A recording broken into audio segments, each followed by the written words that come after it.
The reason that we're doing this is because I want you to know for sure that God's Word is trustworthy. God's Word is relevant. God's Word has something to say about nearly everything that's meaningful and relevant and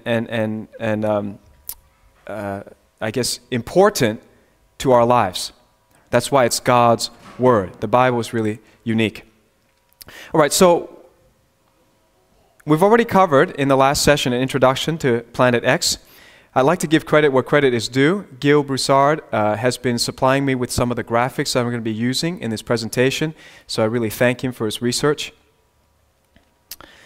Once again, if I fly through some of these biblical events and you don't know them, I'm not going to explain them. I just don't have time in this presentation, so please do your catch-up using the 4,000 years of history, which is something that we've taught in our church twice. It's a curriculum to take you from creation to Christ in only 12 hours. It's a great curriculum that's also used in Bible schools. And we do that as the foundation for eschatology. Once you understand history, then you can understand prophecy. But if you don't understand history, there is really no hope of making sense out of the book of Revelation. It really is important. God revealed things in order for us to understand. All right, we talked about Planet X. Why should Christians care? We gave you an introduction to the planets for those who maybe are not updated on astronomy.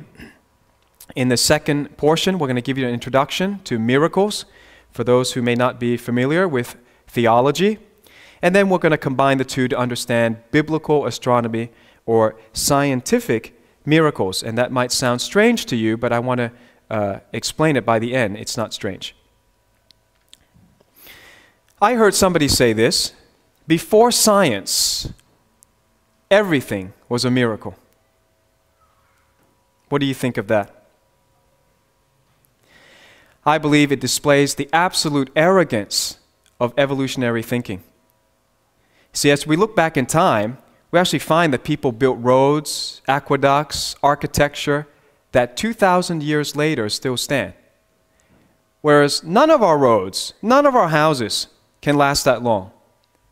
And yet to assume that when we go back in time, these people were dumber than we were, they were easily fooled, easily tricked, they didn't have the same common sense that we have, you really would have to live with a contradiction if you believe evolution on the one hand, and then look at the evidence of history and civilizations and realize these people are very, very smart and used amazing technology that we still cannot compare to.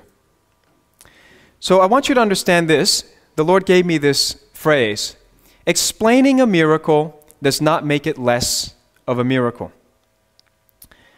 We can describe how life forms in a womb, but we can't create even a single rose.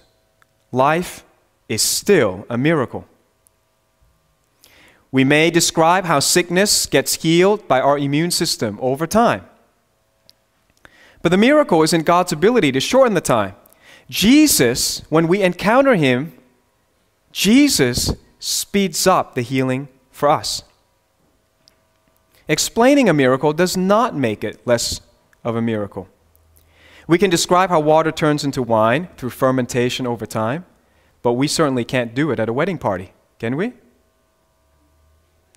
With God, the miracle often lies in His ability to orchestrate perfect timing. You see, in Luke chapter 5, we find a story.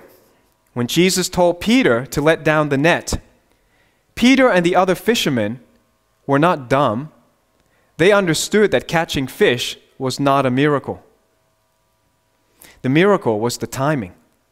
After they had toiled all night and got nothing, at the moment they obeyed Jesus, they caught a boat-sinking load of fish. The fish just happened to be there at that very moment. The apostles did not believe in Jesus' miracles merely because they could not explain it, but because no one but God could have done it for them. No amount of explanation could ever take away their miracle. Do you understand that? Explaining a miracle doesn't make it less of a miracle.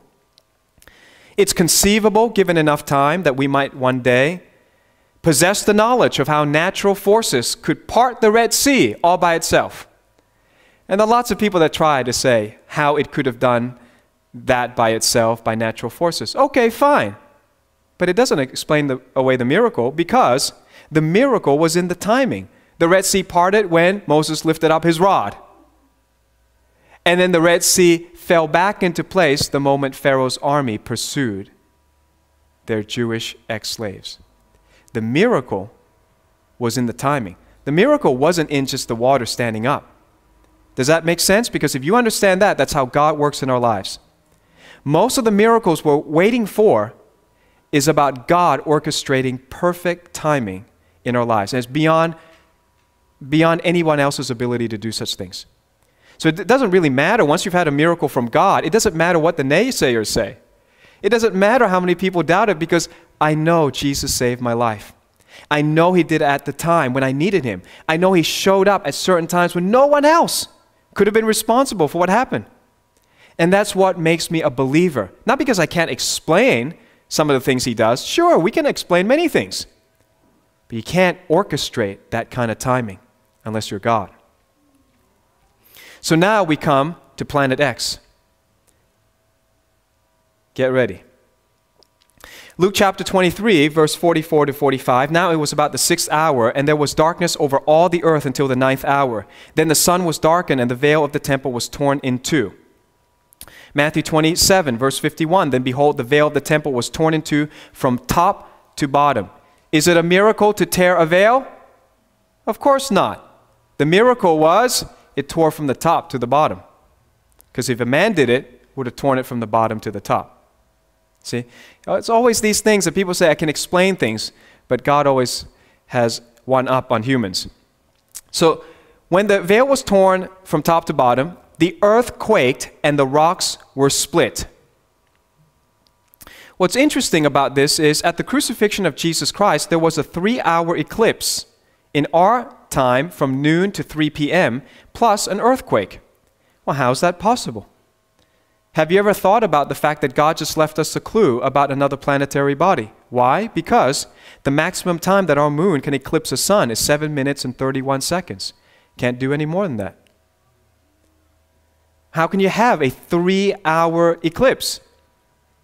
Well, it's possible with the flyby of a much larger object, at least 7 times the size of the Earth. In other words, perhaps planet X. There's always an explanation. The miracle was the timing. Jesus says, it is finished. Gives up the ghost. And then lights out for 3 hours. See, no human being can orchestrate that. Only God can do that. And then an earthquake as well because of the gravitational pull or the electric force of another planet passing by. So Yeshua's sacrifice included some major events, an earthquake and a 3-hour eclipse. There's a detail to this picture that I don't have time to explain, but there's some amazing things that happen at the crucifixion. It's not just merely, other people have been crucified, so Jesus' sacrifice is the same as that. It's not just mere crucifixion. It's all of the events combined and the fact that He was sinless and did it for you and me. Let's go to another biblical event, Joshua's long day. In Joshua chapter 10, verse 11. And it happened as they fled before Israel and were on the descent of Beth Horon, that the Lord cast down large hailstones from heaven. Heaven is where? Look up. A lot of things happen from the sky in the Bible. So these hailstones fell on them as far as Azekah, and they died. There were more who died from the hailstones than the children of Israel killed with the sword. Verse 12, Then Joshua spoke to the Lord in the day when the Lord delivered up the Amorites before the children of Israel. And he said in the sight of Israel, Sun, stand still over Gibeon, and moon in the valley of Aijalon.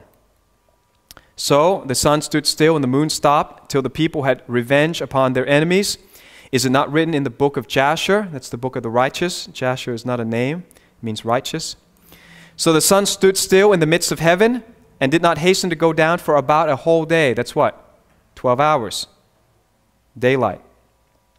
And there has been no day like that before it or after it, that the Lord heeded the voice of a man. A scientific explanation for the Earth's rotation slowing down is possible. It's possible. The miracle was in the timing. The moment Joshua stood there on the battlefield and said, "Sun, stand still." There are scientific forces that could act on the rotation of the planet. Namely, Planet X crossing the Earth's orbit on Passover in 1400 BC. That could have brought the meteor shower that killed more enemies than Joshua's army and extended daylight by 12 hours. All right, and this is a scientist who's done all the computations, so I'm not going to go through all that. On Joshua's long day, Planet X could have looked 50 times the size of the moon. Could this be what Jesus spoke about in Luke chapter 21 when he said, "Men's hearts failing them for fear and for looking after those things which are coming on the earth, for the powers of heaven shall be shaken"? He clearly is pointing us towards a direction that most of the church and the world are not looking. He says, watch out, something's going to happen astronomically. By the way, Joshua's long day, guess what, was recorded as China's short day. Isn't that amazing? In around 1400 BC. There are records of that. And then again, the Chinese, who have the longest astronomical record of any civilization, reported a guest star in 1054 AD. And that's also the same time when the British recorded, and there's a painting here, of some stellar body with a massive debris tail following it. And there's a drawing of that right there on the right side. Well, let's go to Noah's flood. I think you're going to be very surprised by this. We have covered Noah's flood extensively in the 4,000 Years of History DVD set. I think it's number 3. I've brought that teaching out to many churches, and it always attracts, appeals to the teenagers and the youth. They're just amazed. Noah's flood was really just an amazing incident, and it's full of science in the Bible. And so much of what we see today is a record. I believe all the fuel that we pump into the cars, it's a reminder of Noah's flood. Millions of dead organic material buried suddenly form fossil fuel. So for all the people who say, "I don't believe the Bible, I don't believe it happened," you're pumping it into your car every day. It's amazing, isn't it? But here today, I'm going to give you some new details in addition to what you learn in the 4,000 Years series. In Genesis chapter 7, verse 11 and 24, let me remind you what happened. In the 600th year of Noah's life, this is what people don't know. They thought it just rained for 40 days. It didn't. Number 1, it says, God said, "All the fountains of the great deep were broken up, and the windows of heaven were open." Which is an interesting phrase. It's not just that it rained. Something broke apart in the heavens, and something broke apart in the earth's crust. And the waters prevailed on the earth 150 days. Please say 150 days. Okay, no detail in the Bible is extraneous or superfluous. Everything is there by design. Gives us a clue to something. And by the way, most things happen not once. Almost nothing in the Bible happens once. So everything that happens here is a prelude to something else. Only in Noah's flood, God promised, never going to flood the whole world in the same way. Yet everything usually happens twice. So these details here, they'll be handy in the end times. 150 days. Because guess what? Book of Revelation also says one of the trumpet judgments will last 5 months. 5 months is 5 times 30 days, 150 days. Jewish calendar days are 30 days a month. Very interesting. There's parallels between Genesis and Revelation all the way through. Can't get into all of it. But here's what happened. The Bible is saying the flood was not mere rain for 40 days. It says the canopy of water that was ruptured from above. There was above the atmosphere another layer of water. Remember the firmament separated the waters from the waters in Genesis? There was water above. All right? And that was ruptured, and then it all broke apart and fell down. The earth's crust was also ruptured from below. And 150 days later, the waters receded. Well, how is that possible? Well, if you map out Planet X's orbit, it seems that Planet X has an orbit that crosses the Earth's orbit twice in a period of 150 days. So you see, point 1 is the sun, point 2 is the first crossing of the Earth, point 3 is the second crossing as it leaves the solar system. So here's a scenario that may